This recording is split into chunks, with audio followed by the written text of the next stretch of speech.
la nostra azienda dall'inizio del mese, da fine febbraio ai primi giorni di marzo, finora ha effettuato circa 54.000 circa tamponi, quindi una quantità veramente ingente. L'Ulse Dolomiti continua a contraddistinguersi fra le aziende sanitarie del Veneto per numero di tamponi Covid eseguiti sulla popolazione residente, un piano di monitoraggio che non trova sosta alcuna, specie dopo l'accertamento della presenza di un mini focolaio nel filtrino, oramai praticamente esaurito, e i 2 casi Covid cosiddetti da rientro che hanno fatto scattare test di controllo a tappeto e massicci isolamenti fiduciari. Questa mattina alle 8 abbiamo 16 persone positive in tutta la nostra azienda e 208 persone che sono in isolamento fiduciario in quanto considerati contatti stretti. Gli oltre 450 tamponi refertati nelle ultime 24 ore hanno dato esito negativo e sono legati alla sospetta positività segnalata da un'azienda bellunese a carico di 2 dipendenti negativi al primo tampone,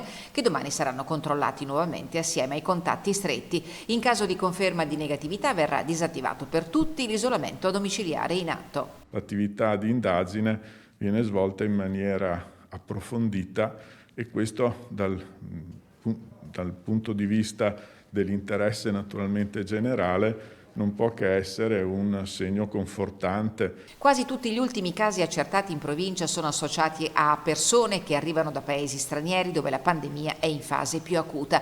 Chiediamo attenzione e responsabilità da parte di tutti, dice il direttore generale di ULSS Dolomiti. Vi è naturalmente l'obbligo di segnalare immediatamente il rientro e sottoporsi anche a un periodo di quarantena a domicilio proprio per evitare in ogni modo la possibilità, diciamo così, di essere inconsapevolmente veicoli di contagio.